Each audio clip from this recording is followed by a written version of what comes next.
भगवान कहीं एक मंदिर बन रहा था। 3 श्रमिक वहां धूप में बैठकर पत्थर तोड़ रहे। एक राहगीर वहां से गुजर रहा। बारी बारी से उसने श्रमिकों से पूछा, क्या कर रहे हैं? एक से पूछा, वो बोला, पत्थर तोड़ रहा। उसके कहने में बहुत पीड़ा थी और उसका स्वर भारी था। दूसरे से पूछा, वो बोला, आजीविका कमा रहा। वह दुखी तो नहीं था, लेकिन उसकी उदासी कम भारी नहीं थी। अजनबी तब तीसरे श्रमिक के पास गया और उससे भी वही सवाल पूछा। वह व्यक्ति गीत गा रहा था। उसकी आंखों में चमक थी और वो आनंद मग्न था। गीत रोककर उसने कहा, मैं मंदिर बना रहा। और फिर वो गीत गुनगुनाने लगा। भगवान जीवन और कर्म के संबंध में इशारे करने वाली अपनी इस प्रिय कहानी पर प्रकाश डालने की कृपा करें।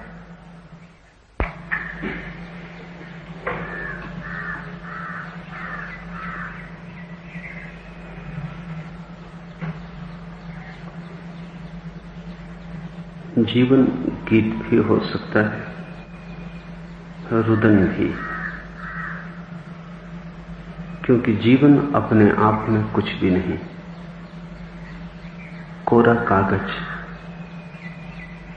जो भी हम उस पर लिखते हैं, जीवन वही हो जाता है। जीवन हमारी लिखावट, हमारी दृष्टि, देखने का ढंग, सोचने की प्रक्रिया जीवन के अर्थ को निर्धारित करती है। जीवन में कोई अर्थ नहीं, जो हम डालते हैं वही अर्थ उससे निकल आता है। इसलिए हिंदुओं ने जीवन को माया कहा। इस शब्द को समझना बड़ा कीमती है। माया का अर्थ होता है जादू। जादूगर को तुमने देखा होगा, खाली टोकरी से कबूतर निकाल देता है, खाली टोकरी से सांप निकल आता है। लेकिन तुम भली भांति जानते हो कि खाली टोकरी से कबूतर या सांप निकल नहीं सकता, पहले डाला होगा। जो डाला है वही निकलता है। टोकरी खाली है नहीं, दिखाई पड़ती है, बस उस दिखने में ही सारी कला है। जो डाला है वो निकाल दिया जाता है। हिंदुओं ने इस पूरे जीवन को, संसार को माया कहा है। माया का अर्थ है इस जीवन में भी तुम जो डालते हो वही निकल आता है। ये भी जादू का खेल है। और जादू के खेल में तो कोई और तुम्हें धोखा देता है, इस खेल में तुम अपने को ही धोखा देते। जीवन का अपने आप में अगर कोई अर्थ होता है, तब आदमी स्वतंत्र नहीं हो सकता था। तब आदमी होता परतंत्र, अर्थ से बंधा होता। जीवन में कोई भी अर्थ नहीं है, परम स्वतंत्रता है। तुम जो भी अर्थ निकालना चाहो निकाल ले सकते हो। सब अर्थ तुम्हारी व्याख्याएं। नीत्शे का बहुत प्रसिद्ध वचन है कि जगत में तथ्य कोई भी नहीं, सभी व्याख्याएं। फूल तुम कहते हो सुंदर है, ये तथ्य है या व्याख्या है? तुम कहते हो सुंदर है, तुम्हारे पास ही कोई खड़ा है, उसे फूल दिखाई ही नहीं पड़ता। सौंदर्य का उसे पता ही नहीं चलता। तुम जब फूल को सुंदर कहते हो तब भी सुन लेता है बहरे की भांति। और अगर कोई भी जमीन पर ना हो तो फूल सुंदर होगा या नहीं? कोई भी जमीन पर ना हो तो फूल होगा, लेकिन ना सुंदर होगा ना कुरूप होगा। होना खाली रह जाएगा, होना कोरा कागज। अर्थ तुम लिखते हो, सब अर्थ तुम्हारे हस्ताक्षर है। इस बात को हमें ठीक से समझ लेना चाहिए, क्योंकि इस पर बहुत कुछ निर्भर है।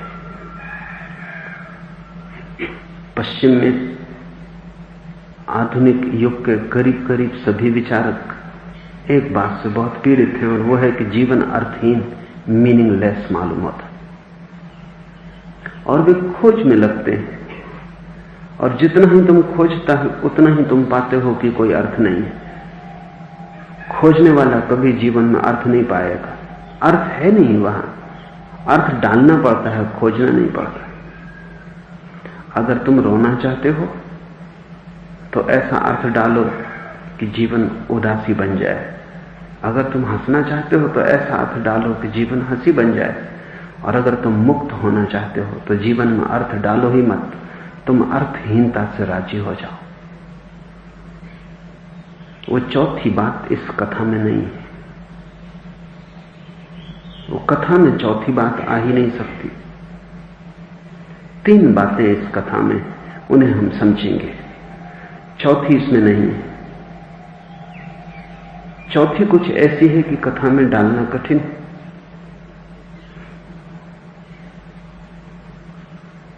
तीन मजदूर हैं, धूप एक जैसी है, दोपहर एक जैसी है, तीनों ही पत्थर तोड़ते हैं, पत्थर तोड़ना भी एक जैसा है, लेकिन तीनों की दृष्टियां अलग हैं। एक से पूछे जाने पर उसने उदासी और दुख से कहा पत्थर तोड़ रहा हूं, इसमें क्रोध भी रहा होगा। ये उदासी आक्रामक है, ये बड़े बेमन से तोड़ रहा है, ये बड़ी मजबूरी में तोड़ रहा है, ये बड़ी गुलामी में तोड़ रहा है, तोड़ना पड़ रहा है, इससे बहुत पीड़ित है। ये जबरदस्ती, जैसे कोई कारागृह में पत्थर तोड़ रहा हो। पत्थर तोड़ने पड़ रहे हैं, तोड़ने की कोई आकांक्षा, कोई इच्छा, कोई रस नहीं। इसलिए जिसने पूछा उस पर यह क्रोधित भी हुआ। उसने कहा कि पत्थर तोड़ रहा हूं। शायद कहा हो कि दिखाई नहीं पड़ता, अंधे हो, साफ है कि पत्थर तोड़ रहा हूं, और क्या पूछने को है। उदासी के 2 ढंग हैं। एक उदासी का पॉजिटिव ढंग है, विधायक, तब उदासी क्रोध बन जाती, और एक उदासी का नेगेटिव, पैसिव, निष्क्रिय ढंग है, तब उदासी केवल बोझलता होती। एक उपेक्षा, एक निष्क्रियता, तब उससे क्रोध नहीं निकलता, तब सिर्फ शिथिलता छा जाती। क्रोध उदासी का आक्रामक रूप है और उदासी क्रोध का अनाक्रामक रूप है। जो लोग हमला कर सकते हैं वो क्रोध करते हैं, जो लोग हमला नहीं कर सकते वो रोते हैं, उदास होते हैं। दूसरे मजदूर की उदासी अनाक्रामक है। उसने ये नहीं कहा कि पत्थर तोड़ रहा हूं, अंधे हो, दिखाई नहीं पड़ता। उसने कहा आजीविका कमा रहा हूं। मजबूरी वो भी है, लेकिन मजबूरी जैसे किसी और ने नहीं थोपी है, अपने ही हाथ से चुनी। कारागृह वो भी है, लेकिन किसी ने धक्के दे के कारागृह में नहीं डाला, खुद ही चला आया। आजीविका तो कमानी ही होगी, रोटी रोजी तो कमानी ही होगी, बच्चे हैं, पत्नी। अपने हाथ से जो जाल खड़ा किया है उसका कर्तव्य तो निभाना ही होगा। पहला मजदूर पत्थर तोड़ रहा है, दूसरा मजदूर रोटी रोजी कमा रहा है, और तीसरे मजदूर ने अपने गीत की गुनगुनाहट को रोककर कहा मंदिर बना रहा हूं। वो भी पत्थर ही तोड़ रहा है। बाहर के तथ्य में कोई भी भेद नहीं है, रत्ती भर अंतर नहीं है। धूप एक सी है, पत्थर तोड़ने का श्रम एक सा है, तीनों का पसीना बह रहा है। लेकिन पहला आक्रामक रूप से उदास है, दुखी है, दूसरा अनाक्रामक रूप से दुखी है, उदास है, तीसरा प्रफुल्लित है। पत्थर नहीं तोड़ रहा है, मंदिर बना रहा है। उसका कृत्य किसी विराट कृत्य से जुड़ा हुआ है, वो कोई छोटा काम नहीं कर रहा है। एक विराट मंदिर बन रहा है, उसका भागीदार, उसका निर्माता है, उसका सृष्टा है। उसके पत्थरों के बिना ये मंदिर बन ना सकेगा, उसका हाथ इस मंदिर के बनने में। तीसरा प्रफुल्लित है क्योंकि अपने से बड़ी किसी चीज से जोड़ा है। तीसरा खुश है, आनंदित है क्योंकि कुछ सार्थक काम हो रहा है। रोटी कमानी कोई बड़ी सार्थकता नहीं। तुम जीवन में 100 में से 99 लोगों को उदास देख रहे हो क्योंकि वे सब रोटी रोजी कमा रहे हैं, जाते हैं दफ्तर दुकान, काम करते हैं, कमाते हैं, बट रोटी रोजी कमा रहे हैं। रोटी रोजी कमाने वाला चित्त बहुत प्रसन्न नहीं हो सकता है। भरना है पेट किसी तरह। चाहते थे कि अगर पेट ना होता तो अच्छा था। राह देख रहे हैं कि मर जाएं तो छुटकारा मिले। 2 दुकानदार साझीदार थे। धंधा बुरा जा रहा था और धंधा वस्तुतः कभी भी अच्छा नहीं जाता, क्योंकि आकांक्षाएं सदा ज्यादा हैं, सभी व्यवसाय पीछे छूट जाते हैं, कमाई सदा कम होती है वासना से, धंधे सदा ही बुरे जाते हैं। कितना ही कमाओ पेट भरता नहीं, पेट के भरने का कोई उपाय नहीं। तो दोनों रो रहे थे कि धंधा बुरा जा रहा है, ग्राहक दिखाई नहीं पड़ते। और एक तो उतना उदास था कि उसने कहा इससे अच्छा था कि मैं पैदा ही ना होता। ये जिंदगी तो होती ही ना तो अच्छा था, बेहतर था मैं पैदा ही ना होता। किस दुर्भाग्य के क्षण में मैं पैदा हुआ। दूसरे आदमी ने कहा छोड़ो भी, nobody has that kind of luck। ऐसा सौभाग्य बहुत कम लोगों का होता है कि वो पैदा ही ना हो। होते ही किसका है, ये बात ही मत उठाओ। इतना भाग्यशाली कौन है कि पैदा ही ना हो? तो बड़े सौभाग्य की घटना है। पैदा होना ही होगा, दुर्भाग्य शुरू हो गया। पेट भरना ही होगा, रोटी रोजी कमानी ही होगी, काम करना ही होगा। चित्त उदास होता है क्योंकि तुम जो कर रहे हो वो इतना छोटा मालूम पड़ता है, और कर करके भी उससे कुछ अर्थ, कोई निष्पत्ति तो निकलती नहीं, कोई सार तो निकलता नहीं। रोज उठोगे, दफ्तर जाओगे, लौट आओगे, रोज फिर उठोगे, फिर दफ्तर जाओगे, फिर लौट आओगे। जीवन एक बंधी हुई लीक हो जाता, जिससे मालगाड़ी के डब्बे संटिंग करते रहते, अर्थहीन। ऐसा ही जीवन, दुकान, बाजार, घर, बाजार, संटिंग होती रहती। एक दिन तुम मर जाते हो, कहीं कोई मंजिल उपलब्ध नहीं होती। तीसरे मजदूर ने कहा मंदिर बना रहा हूं। इसके कृत्य में एक सार्थकता है। ये तो मिट जाएगा लेकिन मंदिर रहेगा, ये तो नहीं रहेगा लेकिन इसका कृत्य बचेगा। समय की धारा में ये तो खो जाएगा लेकिन कुछ ये बना जा रहा है जो बड़ा स्थायी, हजारों लोग पूजा करेंगे। जिन लोगों के जीवन में भी तुम्हें प्रफुल्लता दिखाई पड़ती हो, तुम फौरन समझ जाना कि वो कोई मंदिर बना रहे। वो चाहे मंदिर सच हो कि झूठ, ये सवाल नहीं। कौन सा मंदिर सच है? लेकिन जिस आदमी को भी तुम प्रसन्न देखो, प्रफुल्ल देखो, समझ लेना कि वो कोई मंदिर बना रहा है। वो किसी ऐसे कृत्य में लगा है जो उससे बड़ा है। राष्ट्र की सेवा कर रहा है,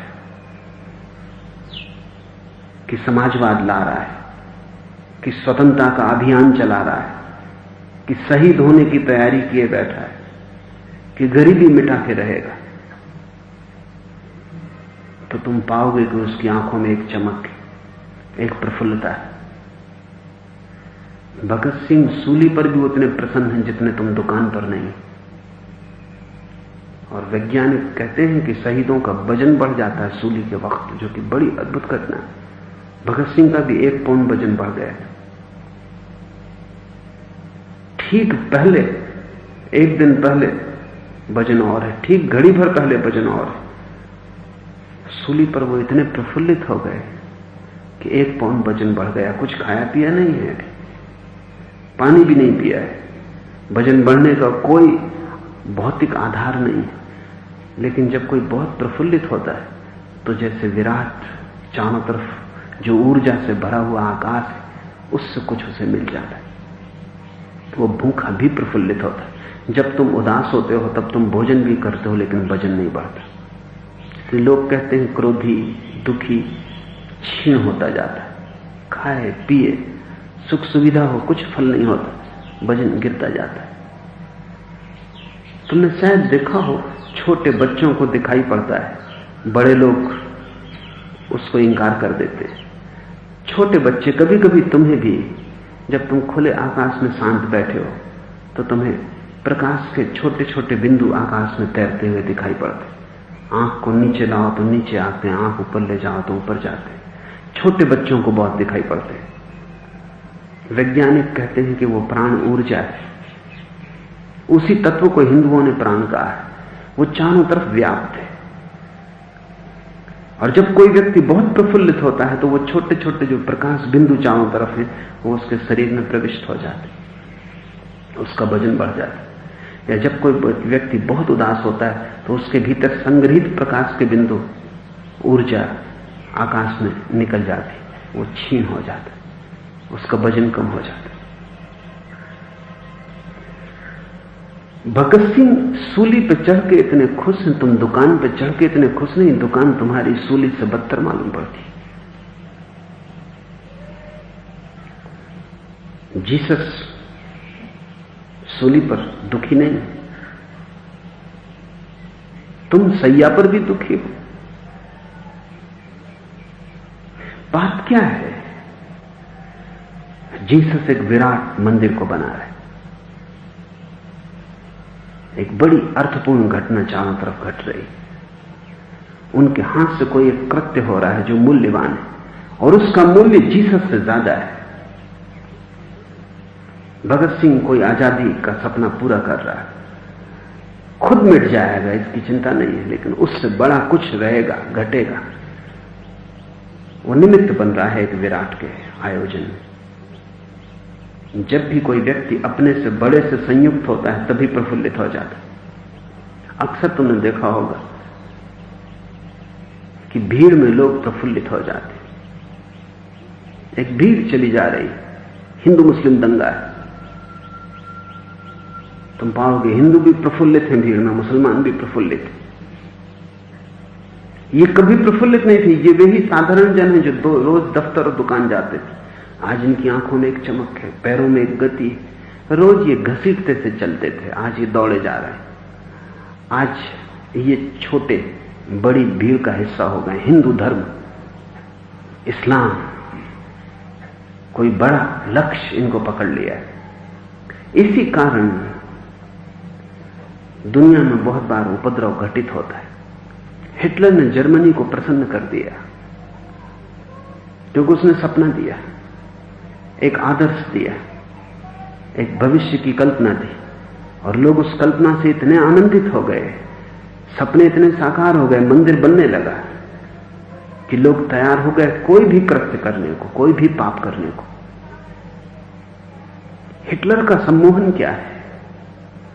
हिटलर का सम्मोहन यही है कि तुम अपनी क्षुद्रता में बंद थे, तुम्हारे काम में कोई अर्थ न था, उसने तुम्हारे जीवन को अर्थ दे दिया, तुम गुनगुनाने लगे। जब भी जीवन में कोई अर्थ की झलक तुम्हें मिलेगी, गुनगुनाहट आ जाएगी, गीत आ जाएगा। जिसको भी तुम प्रसन्न देखो, समझना कि वो मंदिर बना रहा है। वो तीसरा व्यक्ति गीत गा रहा था, उत्तर देने के लिए रुका। उसने कहा कि देखते हो मंदिर बना रहा हूं। तब पसीना पसीना नहीं, तब धूप धूप नहीं, तब पत्थर का तोड़ना कोई श्रम नहीं। पूजा हो गई, प्रार्थना हो गई, बड़ा मंदिर बन रहा है। मैं क्षुद्र भी सार्थक हुआ जा रहा हूं। तुम अपनी क्षुद्रता को जब भी किसी विराटता से जोड़ लेते हो तभी तुम सार्थक मालूम पड़ने लगते हो। जब तुम अकेले हो तब तुम बिल्कुल क्षुद्र हो। जब तुम किसी चीज से भी जुड़ जाते हो तभी तुम प्रसन्न हो जाते हो।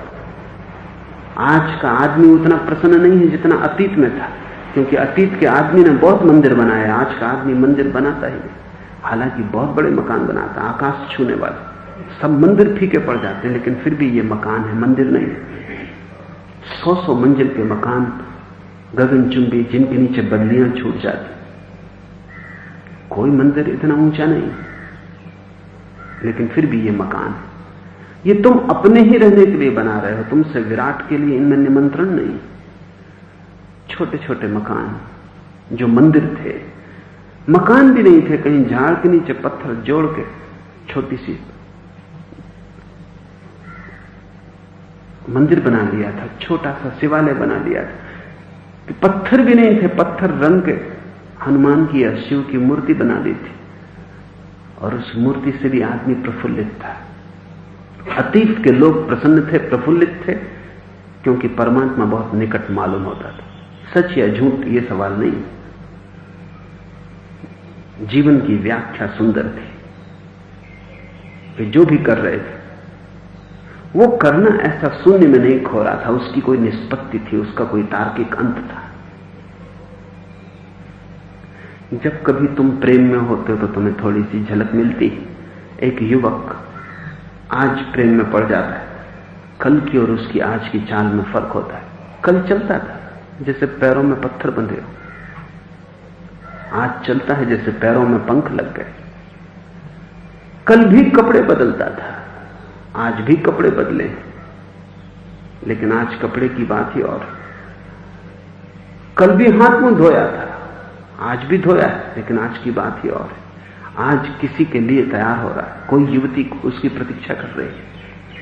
अपनी क्षुद्रता से बाहर एक और नए व्यक्ति से संबंध जुड़ गया। कोई आंखें उसे सुंदर देखना चाहेंगी, उन आंखों में अर्थ मिलेगा। कल तक अपनी शक्ल खुद ही देखते थे, कोई ज्यादा अर्थ नहीं था। आज कोई और भी प्रशंसा करेगा, आज कोई और भी आह्लादित होगा। तुम बड़े हो गए, तो थोड़ा सोचो, जब एक व्यक्ति प्रेम में पड़ता है तब इतना प्रसन्न हो जाता है, तो जो व्यक्ति प्रार्थना में पड़ जाता होगा उसकी प्रसन्नता कितनी बड़ी होगी। क्योंकि प्रेम तो दो व्यक्तियों का संबंध है, प्रार्थना तुम्हारे और पूरे अस्तित्व के संबंध का नाम है। ये तीसरा मजदूर निश्चित आनंदित था, प्रसन्न था, मंदिर बना रहा था। वो जो परम प्रिय है उसका आवास बना रहा था। ये कोई पत्थर तोड़ना न था, ये सेवा थी। ये धूप में गिरता हुआ पसीना, ये पूजा थी। वो त्याग कर रहा था, प्रसन्न था। लेकिन ये तीन अवस्थाएं, एक चौथी और अवस्था है जब व्यक्ति शांत होता है, न तो दुखी होता, न उदास होता, न सुखी होता, जब सिर्फ शांत होता है। तुम सोचो कि इन तीन के पास बुद्ध भी पत्थर तोड़ रहे हैं। एक चौथा मजदूर गौतम बुद्ध भी पत्थर तोड़ रहा है, और इस कहानी के नायक ने उससे भी पूछा होता तो बुद्ध क्या कहते? बुद्ध चुप ही रहते। बुद्ध गीत नहीं गुनगुनाते, क्योंकि अगर उदासी व्याख्या है तो प्रसन्नता भी व्याख्या है। अगर तुम उदास हो तो अपने कारण, अगर प्रसन्न हो तो अपने कारण। अगर उदासी भ्रांति है तो प्रसन्नता भी भ्रांति है। बुद्ध कोई अर्थ नहीं डालते जीवन में। जीवन जैसा है उसे वैसा ही देख लेते हैं, कोरा, उसमें कुछ भी नहीं जोड़ते। वो उस कोरे जीवन से राजी है। इस कोरे जीवन से न तो उदासी आती, क्योंकि उदासी भी तुम जोड़ो तो आती है, न प्रसन्नता आती, क्योंकि प्रसन्नता भी तुम जोड़ो तो आती है। बुद्ध न तो पत्थर तोड़ते, न बुद्ध रोटी रोजी कमाते, न बुद्ध मंदिर बनाते। बुद्ध कुछ भी जोड़ते नहीं, जैसा है जो है उसी को बुद्ध सत्य कहते। वो उससे राजी। इस राजीपन से एक शांति घटित होती है। उदासी एक बेचैनी है, प्रसन्नता भी एक बेचैनी। इसलिए तुम ज्यादा दिन उदास रहोगे तो भी थक जाओगे, और ज्यादा देर प्रसन्न रहोगे तो भी थक जाओगे। कभी तुमने बहुत देर हंस के देखा है, तब तुम्हें थकान आने लगती, तब तुम चाहते हो अब छुटकारा मिले, अब ये हंसना और ना पड़े, तब ओंठ थक जाते, मुंह खिंचा हो जाता है, तनाव हो जाता है। ज्यादा देर हंस के हंसी भी व्यर्थ हो जाती। कितनी देर गुनगुनाओगे? गुनगुनाना भी थका देता। आखिर गुनगुनाहट भी उदास हो जाती, उस पर भी धूल जम जाती। गीत भी सब फीके हो जाते। जितना दोहराओगे उतने ही मुर्दा हो जाते, प्रेम भी बासा हो जाता है, प्रार्थना भी पुनरुक्ति हो जाती है।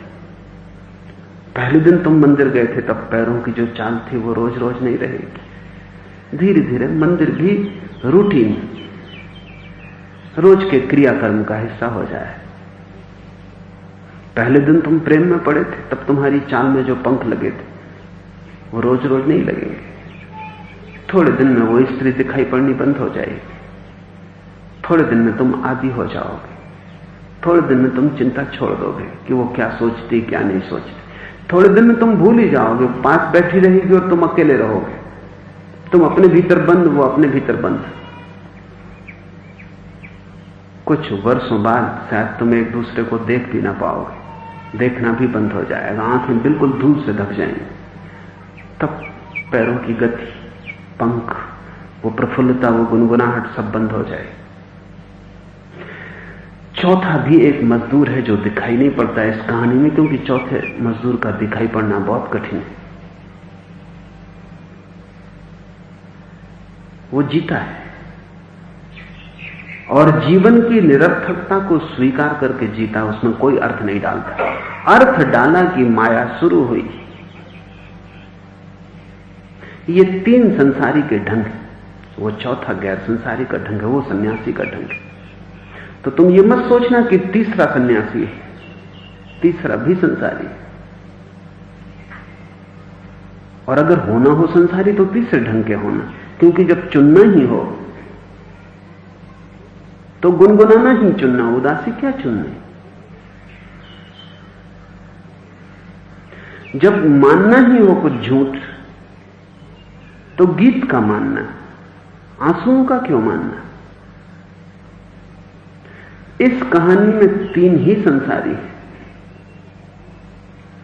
लेकिन एक चौथा व्यक्तित्व भी है जो संसारी नहीं, जो कहता ही नहीं कि जीवन में कोई अर्थ है, जो पूछता भी नहीं कि जीवन का कोई प्रयोजन, जो स्वीकार कर लेता है। फूल को देखता है लेकिन नहीं कहता कि सुंदर है, नहीं कहता कि कुरूप है। सुंदर स्त्री गुजरती है, न कहता है सुंदर है, न कहता है कुरूप है।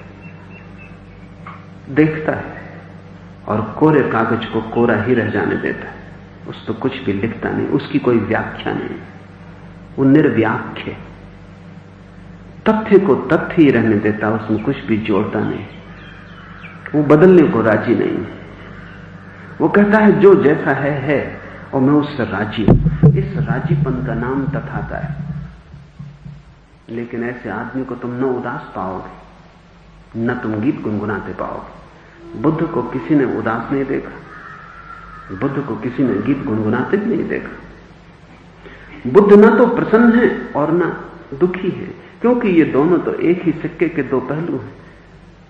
और ध्यान रहे, जो हंसेगा उसे कभी उदास भी होना पड़ेगा। जो उदास है वो कभी न कभी हंसेगा भी, क्योंकि एक ही स्वाद ज्यादा दिन तक नहीं खींचा जा सकता, स्वाद बदलना पड़ता है। और जीवन में सब चीजें बदलती हैं, कोई भी स्थिर नहीं। ये कहानी तो पूरी हो जाती, लेकिन अगर तुम जिंदगी में पकड़ो तो जिसको तुमने गुनगुनाते पाया था मंदिर के बाहर, क्योंकि वो मंदिर बना रहा था, अगर तुम इसका पीछा करो तो जल्दी ही तुम इसे रोते हुए भी पाओगे। कहीं ना कहीं ये तुम्हें उदास भी मिल जाएगा, क्योंकि मंदिर कितनी देर बनाओगे। 24 घंटे मंदिर नहीं बनाए जा सकते। शहीदों की जिंदगी में भी उदासी के क्षण, त्यागियों की जिंदगी में भी भोग के क्षण विपरीत प्रवेश कर जाता है।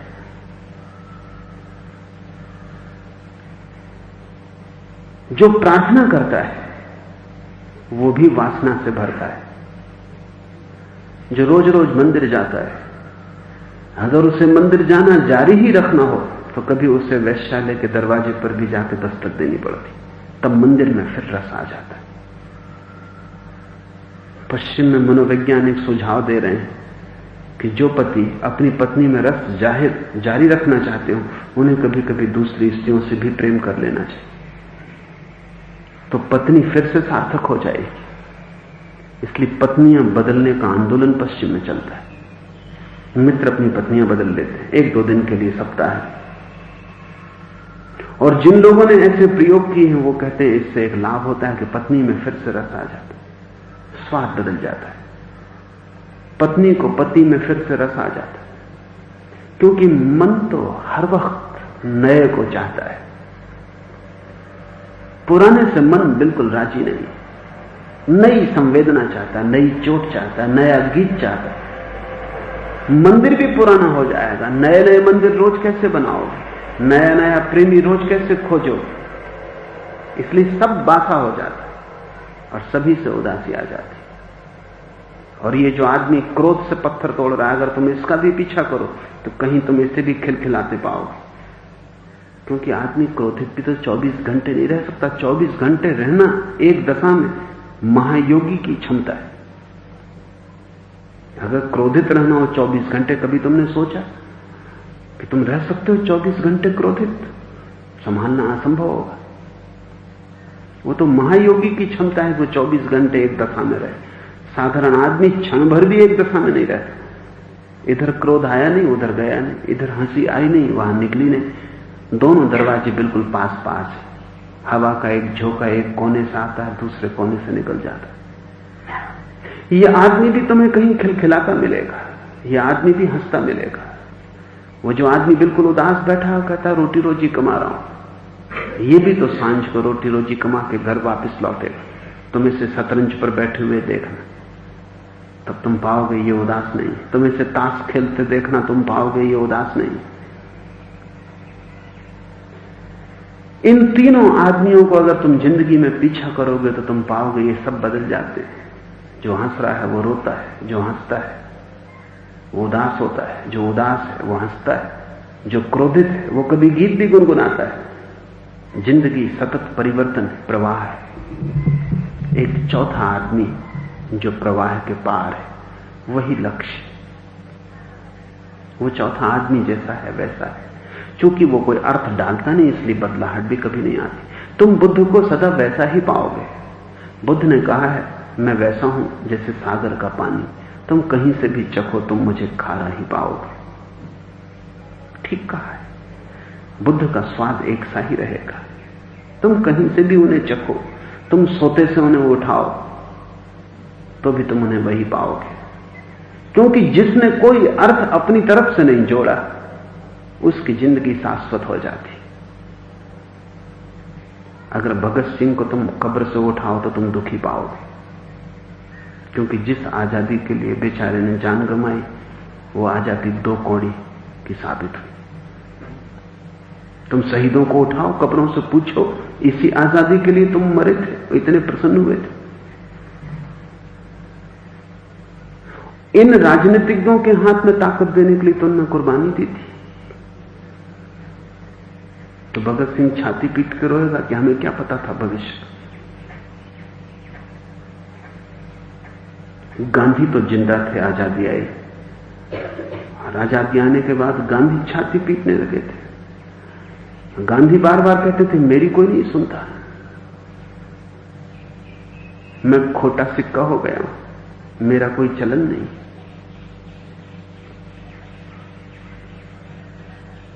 गांधी दुखी थे। गांधी सोचते थे 125 वर्ष जीऊंगा, लेकिन आजादी के थोड़े ही महीनों बाद उन्होंने कहा कि अब मेरी 125 वर्ष जीने की कोई इच्छा नहीं। ये बड़ी हैरानी की बात है। लेनिन को उठाओ कब्र से और पूछो कि इसी सोवियत रूस के लिए तुम मरे और जिए। संन्यास सेन की कब्र से उठा के पूछो कि यही चीन, इसके लिए तुमने जीवन कुर्बान किया। तुम उन सबको उदास पाओगे, वो कहीं भी होंगे छाती पीट कर रो रहे होंगे। शहीदों की चिताओं पर भले मेले भर रहे हो, लेकिन शहीदों की चिताओं के भीतर आंसू बह रहे होंगे। क्योंकि कुछ भी करो, जो किया है उसका परिणाम कभी कुछ आता नहीं मालूम पड़ता, कुछ उल्टा ही हो जाता, कोई भेद नहीं पड़ता। जिंदगी वैसे ही जाल से चलती चली जाती। सफेद चमड़ी की जगह काली चमड़ी बैठ जाती। वो सफेद चमड़ी से बेहतर सिद्ध नहीं होती, अक्सर बदतर सिद्ध होती। हर क्रांति और गड्ढे में ले जाती। सब बदलाहट थोड़ी दिन की बेचैनी सिद्ध होती, फिर चीजें स्थिर हो जाती, सब वैसे ही चलने लगता। ये जो आदमी मंदिर बना के प्रसन्न हो रहा था, इसको पता नहीं इस मंदिर पर पुजारी कब्जा कर लेंगे, इस मंदिर को लोग दुकान बना लेंगे, ये मंदिर शोषण की जगह हो जाएगी। तुम जिस मंदिर को बना रहे हो वो भगवान का मंदिर कब बन पाता है? कुछ भी बनाओ, आदमी सब पर कब्जा कर लेता है। अभी वो प्रसन्न है क्योंकि उसे पता नहीं, बुद्ध ने कहा है कि मेरे मरने के बाद कोई मंदिर न बने, मेरी कोई प्रतिमा न बनाई जाए, क्योंकि जितनी प्रतिमाएं बनी, जितने मंदिर बने, उतना आदमी का शोषण हुआ है। पर इससे क्या फर्क पड़ता है? जितने मंदिर बुद्ध के बने उतने किसी के भी नहीं बने, और जितनी प्रतिमाएं बुद्ध की आज पृथ्वी पर हैं किसी दूसरे व्यक्ति की नहीं। जीसस यहूदियों से संघर्ष किए ताकि परमात्मा का राज्य पृथ्वी पर स्थापित हो सके। परमात्मा का राज्य स्थापित नहीं हुआ, पोप का राज्य स्थापित हुआ, और पोप बदतर है उस पुरोहित से जिसके खिलाफ जीसस लड़े थे।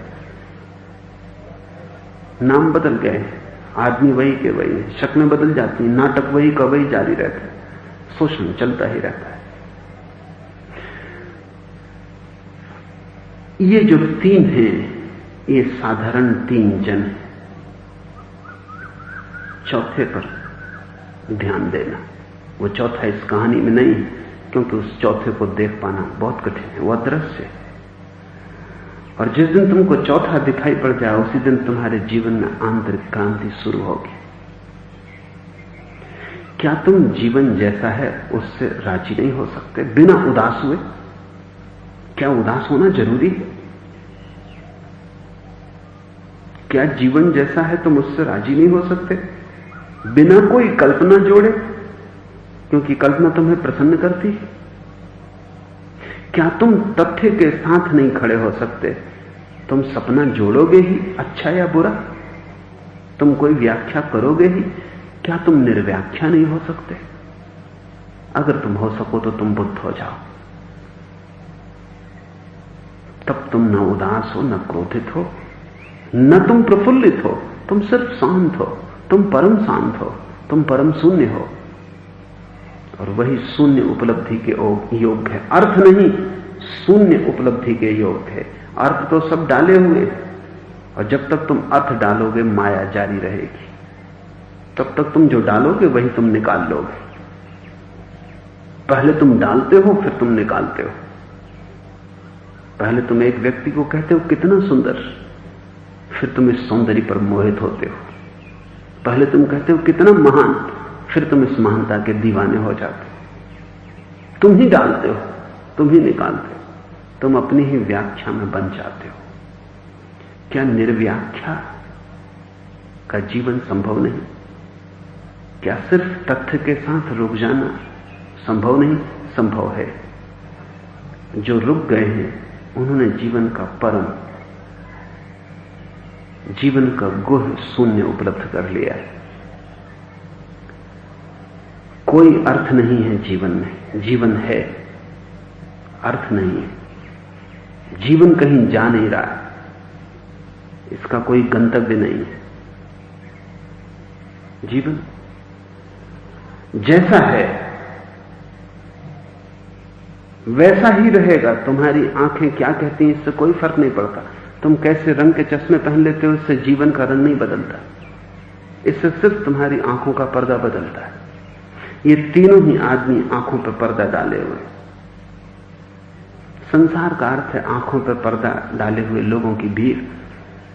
फिर जो पर्दा होता है वही हमें दिखाई पड़ता है। एक आदमी धन की तलाश में लगा है तो उसे चारों तरफ धन ही धन दिखाई पड़ता है, उसे कुछ और दिखाई नहीं पड़ता।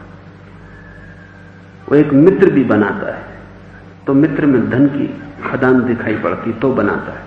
वो रास्ते पे किसी को नमस्कार भी करता है तो भी अगर उसको रुपयों की झनकार सुनाई पड़ती तो नमस्कार करता है।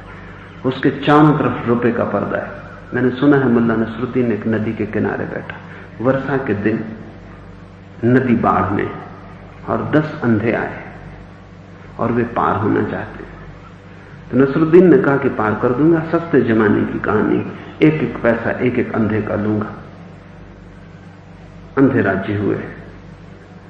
एक एक अंधे को नसरुद्दीन कंधे पे उस पार ले गया। 9 को तो पार करवा दिया, तब तक थक भी गया और 10वां थोड़ा बजनी भी था और पैर फिसल गया और 10वां अंधा हाथ से छूट गया। बाढ़ थी तेज, 10वें को बहा ले गई। आवाज शोरगुल सुन के 9 अंधे चौंके कि कुछ गड़बड़ है। तो उन्होंने कहा क्या बात है नसरुद्दीन? नसरुद्दीन ने कहा कुछ भी नहीं, तुम्हारे फायदे में है, 1 पैसा कम देना पड़ेगा। आदमी मर गया ये दिखाई नहीं पड़ता, जो पैसे की तलाश में, 1 पैसा कम देना पड़ेगा। वो उदास है कि 9 पैसे मिलेंगे, 10 पार करवाता 10 मिलते। जिनकी आंख पर भी पैसा है उन्हें सब तरफ पैसा दिखाई पड़ता है। उनके जीवन की सारी व्यवस्था पैसे के इर्द गिर्द खड़ी होती। जिनके आसपास प्रतिष्ठा का मोह है उनको चारों तरफ हर चीज प्रतिष्ठा की सीढ़ी बन जाती। वो तुम्हारे ऊपर पैर रख के ऊपर चढ़ सकते हैं, बस इतना ही तुम्हारा मूल्य। उनके लिए सारे लोग साधन और साध्य उनकी प्रतिष्ठा है, उनका सिंहासन। इमैनुअल कांट ने एक बहुत बहुमूल्य वचन लिखा है। उसने लिखा है नैतिक व्यक्ति वो है जो दूसरे व्यक्ति का साधन की तरह उपयोग नहीं करता। तब तो नैतिक व्यक्ति खोजना बहुत मुश्किल है, क्योंकि सभी लोग एक दूसरे का साधन की तरह उपयोग करते। एक राजनीतिक तुम्हारे द्वार पर आता है, तुम्हारी बड़ी प्रशंसा करता है, लेकिन वो तुम्हें राजी कर रहा है सीढ़ी बनने को कि तुम जरा कंधा झुकाओ ताकि मैं पैर रखूं, ऊपर चढ़ जाऊं। ऊपर चढ़ते ही वो तुम्हें भूल जाएगा, वो तुम्हें पहचानेगा भी नहीं कि सीढ़ियों को कौन पहचानता है।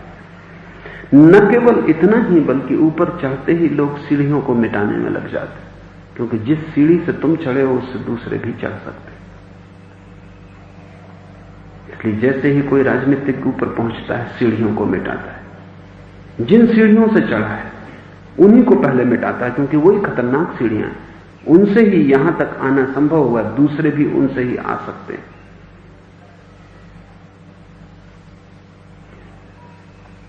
जिन जिन का तुम शोषण करते हो उनके प्रति तुम्हारी मैत्री धोखा है, तुम वस्तुतः शत्रु हो। और सब तरफ शोषण चलता है, सब संबंधों के नाम पर शोषण चलता है। तुम प्रेम भी करते हो तो भी शोषण। तुम भी प्रेम इसलिए नहीं करते कि दूसरा मूल्यवान है। उपनिषदों ने कहा है कोई पति पत्नी को इसलिए प्रेम नहीं करता कि पत्नी मूल्यवान। पति पत्नी को इसलिए प्रेम करता है कि उसका स्वार्थ है, उसका सुख है। पत्नी से सुख मिलता है इसलिए प्रेम करता है। जिस दिन सुख नहीं मिलेगा उसी दिन प्रेम समाप्त हो जाए। तुम्हारा प्रेम, तुम्हारे संबंध, तुम्हारी मित्रता सब सीढ़ियां हैं।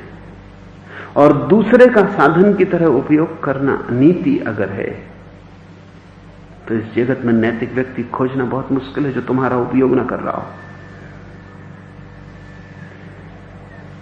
जो भी हमारी आंख पर चढ़ा हो नशा, धन का, पद का, प्रतिष्ठा का, यश का, अहंकार का, बस हम उसी से देखते हैं। सारी दुनिया हमें उसी रंग में रंगी हुई दिखाई पड़ती और सत्य हमें तब तक दिखाई नहीं पड़ सकता जब तक कोई भी चश्मा हमारी आंख पर।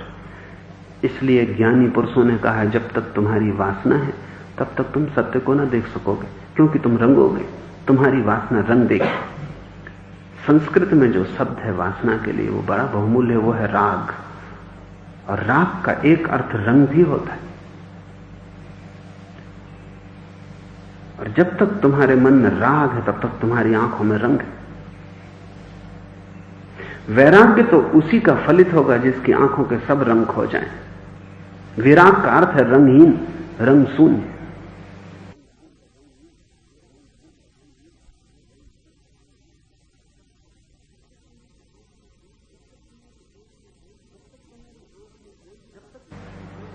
जब तक तुम्हारी आंख में कोई भी वासना है वही तुम्हारी आंख का रंग है, तुम उसी से देख रहे हो।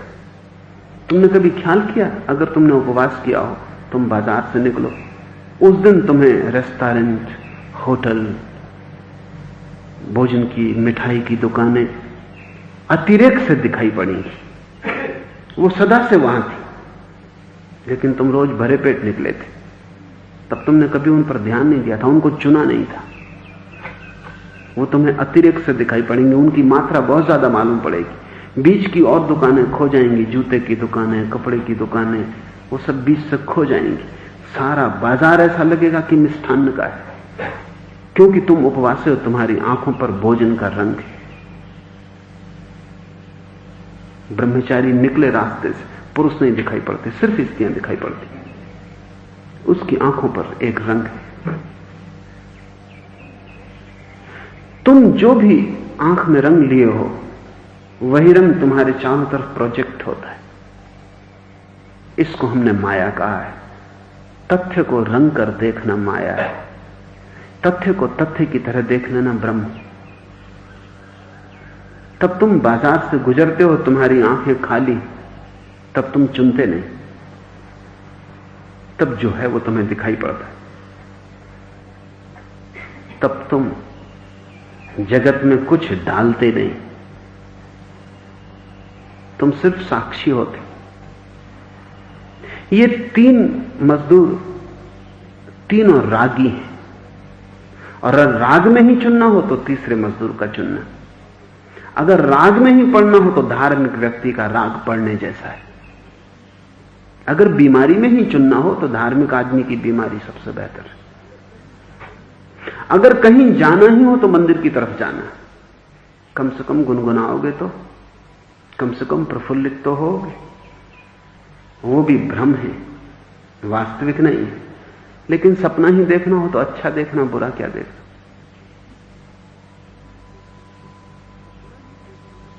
सपना ही देखना हो तो भिखारी का क्या देखना, सम्राट का देखना। लेकिन सपने भी तुम्हारे हाथ में तो नहीं। तुम अपना सपना भी तो नहीं बदल सकते। तुम लाख उपाय करो कि सम्राट होने का सपना देखूं, इससे क्या फर्क पड़ता है। सपने पे तुम्हारा कोई काबू नहीं। सपने पे काबू तो उनका होता है जिनका वासना पे काबू होता है, तब उनके सपने के वे मालिक होते हैं। और जो सपने का मालिक होता है वो कोई सपना नहीं देखता। वो सपना देखेगा ही क्यों? क्योंकि वो जानता है सपने में सम्राट होना उतना ही फिजूल है जितना सपने में भिखारी होना। मंदिर के सामने बैठ के पत्थर तोड़ना है तो दुखी होना भी व्यर्थ है, उदास होना भी व्यर्थ है, प्रफुल्लित होना भी व्यर्थ है। तथ्य न तो उदास करता है, न दुखी करता है, न प्रफुल्लित करता है। तथ्य केवल शांत कर जाता है, और शांति बड़ी अलग दशा है। वो अनुत्तेजना की स्थिति है। तब तुम ठीक संतुलित हो, न तुम यहां झुके हो इस तरफ दुख उदासी, न झुके हो उस तरफ प्रफुल्लता सुख। तुम झुके ही नहीं, तुम बीच में खड़े हो, तुम संतुलित हो। इसको गीता ने स्थित प्रज्ञ कहा। तुम्हारी चेतना ऐसे स्थिर हो गई है जैसे किसी भवन में जहां हवा का झोंका ना आता हो, कोई दिया स्थिर हो जाए, दिए की ज्योति निष्कंप हो जाए।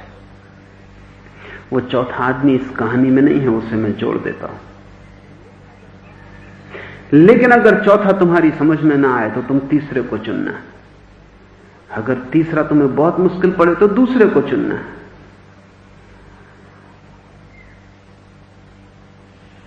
और पहले को तो चुनने का सवाल नहीं, वो तुम हो। तुम्हारा जीवन एक क्रोध है, एक आक्रामक हिंसा है। ऐसा नहीं कि तुम कभी कभी क्रुद्ध होते हो, तुम क्रोध में हो, उठते हो, बैठते हो, चलते हो, लेकिन तुम क्रुद्ध हो।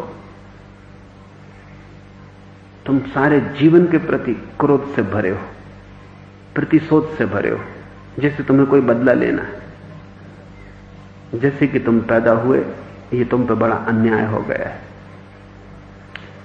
तुम शिकायत से भरे हो। दोस्तोवस्की का एक बहुत प्रसिद्ध उपन्यास है ब्रदर्स कर्माज़ोव। इस पृथ्वी पर कम ही ऐसे उपन्यास हैं जैसा ब्रदर्स कर्माज़ोव। इसका कोई मुकाबला नहीं। मुझसे अगर कोई कहे कि नंबर 1 किस उपन्यास को रखूं, तो कर्माज़ोव को रखूंगा। बाइबल जैसी कीमत, गीता जैसी कीमत का उपन्यास है। उसमें एक पात्र ईश्वर से कहता है कि अगर तू मुझे मिल जाए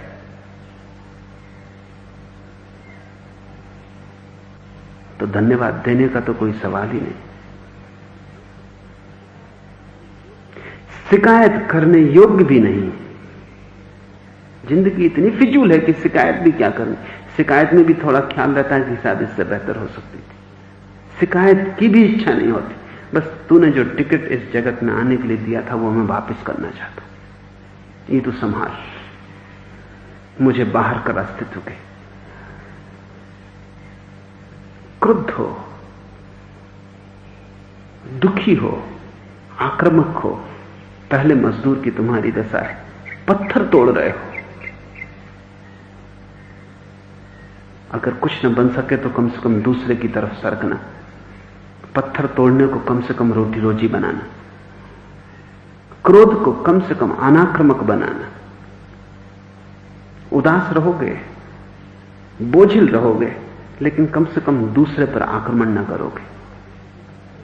दुख पाओगे लेकिन दूसरे को दुख न दोगे, यह भी काफी है। लेकिन अगर थोड़ी हिम्मत और हो तो तीसरे की तरफ जाना। जब पत्थर तोड़ने ही हैं तो गीत गुनगुनाने में हर्ज क्या है? और जब पत्थर तोड़ने हैं तो गुनगुना के ही तोड़ना। पत्थर भी बेहतर टूटेंगे और तुम टूटने से बचोगे। सोचना, मंदिर बना रहा हूं, जीवन को एक सुंदर सपना बनाना, लेकिन अगर मेरी मानो तो ये तीनों एक जैसे, इनमें अंतर बड़े ऊपरी, भीतर कोई बहुत भेद नहीं है। समाज चाहेगा कि तुम तीसरे पत्थर तोड़ने वाले हो जाओ, ताकि तुम पत्थर भी तोड़ो, गीत भी गुनगुनाओ, कोई अड़चन भी खड़ी ना करो। मनोवैज्ञानिक कहते हैं दूसरे से आगे जाना असंभव है। बस तुम ज्यादा से ज्यादा इतना कर सकते हो कि क्रोध ना करो, उदास हो जाओ। फ्रायड के जीवन भर का निष्कर्ष यह है कि आदमी सुखी नहीं हो सकता।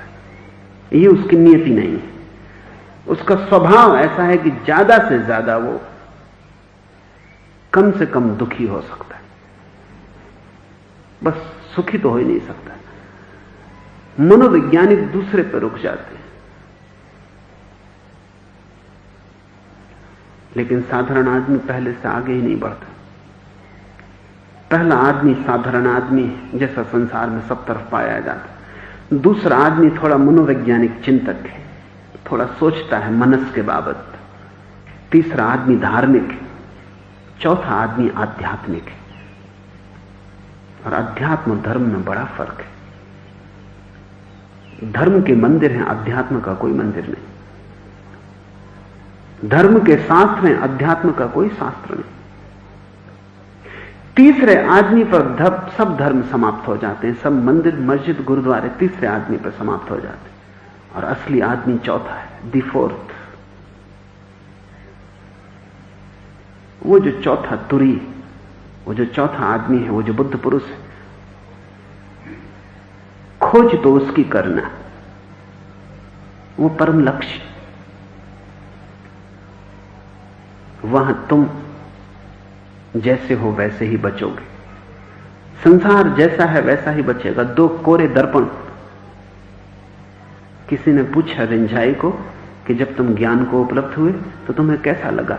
तो उसने कहा, एक दर्पण दूसरे दर्पण के सामने, और एक दर्पण दूसरे दर्पण की निर्मलता को प्रतिबिंबित करता है, दूसरा पहले की निर्मलता को प्रतिबिंबित करता है, और निर्मलता अनंत गुना होती चली जाती, क्योंकि एक दर्पण के सामने दूसरा दर्पण, चित्र कोई बनता नहीं, निर्मलता ही प्रतिफलित होती। जिस दिन तुम चौथे आदमी हो जाओगे, तुम दर्पण की तरह कोरे, ये जगत भी दर्पण की तरह कोरा, और ये दोनों दर्पण में एक दूसरे को प्रतिफलित करते हैं, करते चले जाते हैं। अनंत गुना निर्दोष निर्मलता अनंत अनंत होती चली जाती, कहीं कोई रूप नहीं बनता, कोई आकृति नहीं बनती, ये अनंत गुना निर्मलता निराकार बन जाती। चौथे की खोज करना, वही खोज है, वही परम लक्ष्य। लेकिन अगर चौथे को असंभव पाओ तो पहले से राजी मत होना। मंदिर के भी ऊपर जाना है।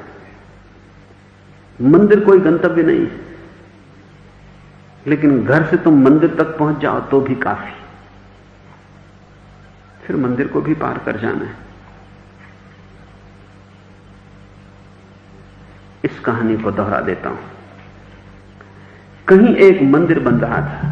3 श्रमिक वहां धूप में बैठकर पत्थर तोड़ रहे थे। एक राहगीर गुजरा, बारी बारी से उसने पूछा, क्या कर रहे हैं?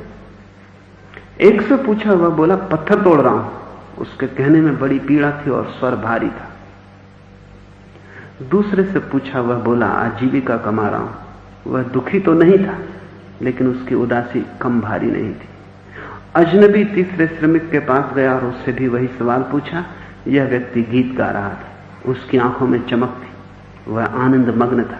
गीत रोककर उसने कहा, मैं मंदिर बना रहा हूं। और फिर वह गीत गुनगुनाने लगा। ये 3 आदमी, इनमें से तीसरा भी बहुत मुश्किल है मिल जाना। इनमें से दूसरा तक आसान नहीं है मिलना। पहला सुगम है, सब तरफ है, तुम वही हो, तुम्हारा परिवार वही है, तुम्हारा समाज वही। पहला अति साधारण, तुम इससे राजी मत हो जाना।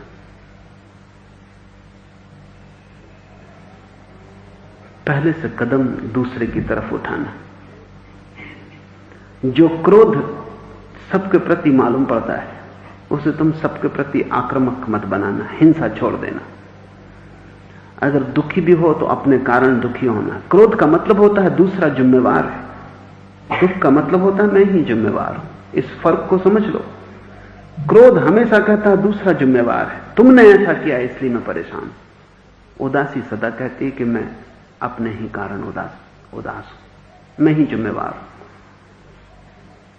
क्रोध पत्थर तोड़ता है, उदासी रोटी रोजी कमाती। जिम्मेवारी मेरी ही है, पत्नी है, बच्चे हैं, ये मैंने ही घर संसार बनाया, अब मुझे ही पूरा करना है। कम से कम दूसरे से हट के अपने पे आना, ये भी बड़ा कदम। हिंसा से अहिंसक हो जाना, ये भी बड़ा कदम है।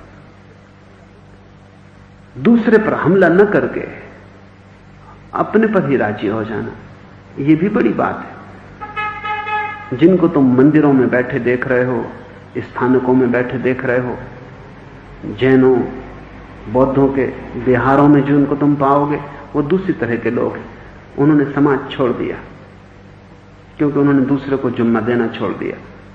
अब वो नंबर 2 के आदमी हो गए हैं, उन्होंने सब उदासी अपने ऊपर ले ली। इसलिए जैन मुनि को तुम प्रसन्न नहीं पाओगे, उदास पाओगे। ये नंबर 2 का आदमी है, इसने घर छोड़ा है, क्योंकि दूसरे से इसने जिम्मेदारी हटा ली। अब ये सारा बोझ अपने सिर पर लेके बैठ गया है, ये उदास है। ये भी कोई लक्ष्य नहीं है, क्योंकि जीवन में फूल तो इसके भी नहीं खिलेंगे। ये भी त्रिशंकु की तरह लटक गया है। जमीन भी छूट गई, आकाश भी ना मिला, संसार भी छूट गया और मोक्ष भी नहीं मिला। इसका स्थानक, इसका बिहार, इसका मंदिर बीच में अटका हुआ है। तीसरे तरह का आदमी तुम्हें कभी मस्जिद में, कभी हिंदुओं के मंदिर में मिलेगा, गीत गाता, पूजा करता, नाचता।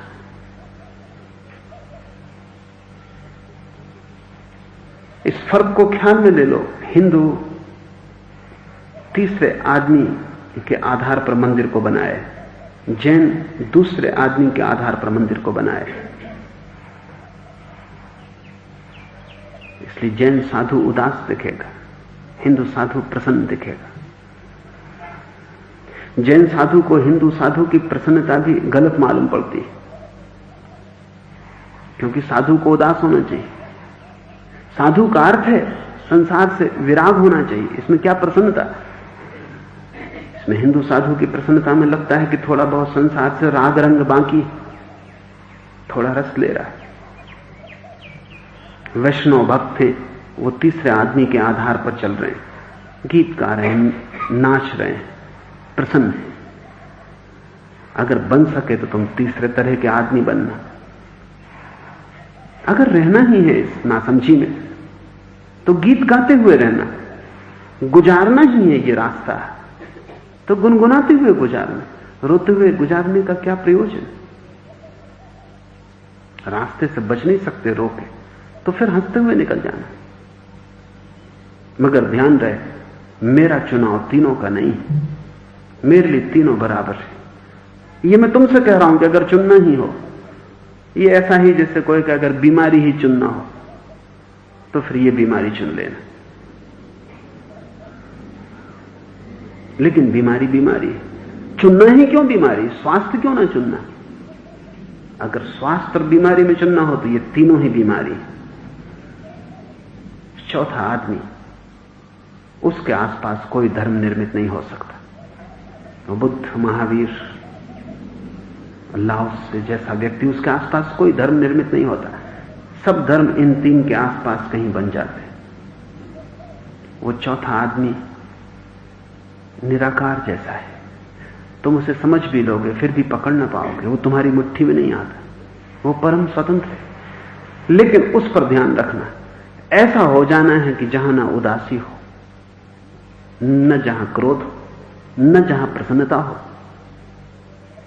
जहां ये सभी रोग छूट जाएं, जहां कोई भी तरंग ना उठे, ना आंसू बहें और ना हंसना पड़े, जहां गहन सन्नाटा हो, शून्य हो, शांति हो, वही सम्यक्त्व है, वही सम अवस्था है, वहीं तुम पूरे संतुलित हुए, वहीं बैलेंस आया। उस क्षण ही तुम इस संसार के बाहर हो जाते हो। जैसे ही तुम संतुलित हुए, शांत हुए, तुम्हारी आंखें शून्य हुई, तुम्हारा कोई राग ना रहा, कोई रंग ना रहा, तुम्हारी कोई व्याख्या ना रही, सत्य प्रकट हो जाता है। जिस दिन तुम व्याख्या शून्य हो, उसी दिन सत्य प्रकट हो जाए।